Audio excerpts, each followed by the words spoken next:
Hello friends, good morning. Rajberi YouTube channel को आपण पुणी थे स्वागत।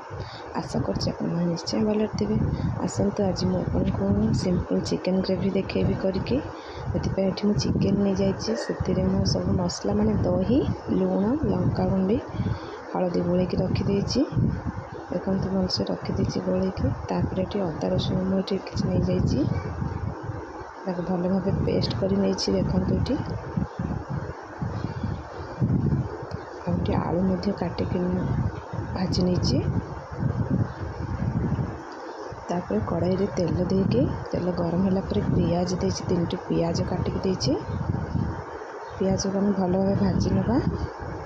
पियाज जिते देखिए पूरा बादामी कलर हो सेते आम से मसला गुड़िक देदेबा। मसला गुड़िक माने अदा रसुण पेस्ट देदेबा। मोर पियाज टी भलसे हो गलानी। एथिरे मुझे अदा रसुण पेस्ट जो करती से आड करी। देखो अदा रसुण पेस्ट देदेली। आम भलसे कषि ना पियाज सहित भलसे कषि ना यहाँ को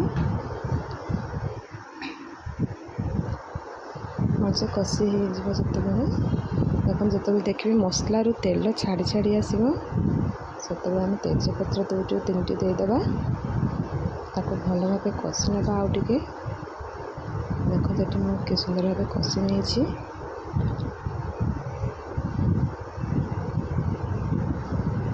देखो यापर आम ए हाल्का पानी देदेबा। देले जो पियाजटा आमर गोटा गोटा थी से सीझीज भलसे। अपन हाल्का पानी देदेबे।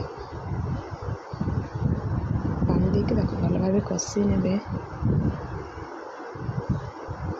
तापर से आम चिकेन मसला, जीरा गुंड, धनिया गुंड देदेबे। गोटे चिकेन मसला दे दीजिए। जीरा गुंड, धनिया गुंड दे दीजिए। बेसी देवेनि, अल्प देवे। आप क्वांटिटी हिसाब से आप देवे मसला। तापर हम बस कषि नहीं। जो आम रखी चिकेन को मैरिनेट करके को आम से देदेबा। देकी भल भाव कषा टे 5-10 मिनट कषा। जो कषा टे 5-10 मिनट कषा हो माने चिकेन भीतर पानी छाड़ आस्ते आस्ते। तापर आम से जदि आम आलू सीझी जाइए आलू देवेनि। जदि न सीझे ताले चिकेन सहित आलू को देदेबे। देकी भल भाव कषि ने कहीं चिकेनटा आम शीघ्र सीझी जाए। आलू को देदेली ये मुझे देखो। तारपर भलसे घोड़े देवा गोटे।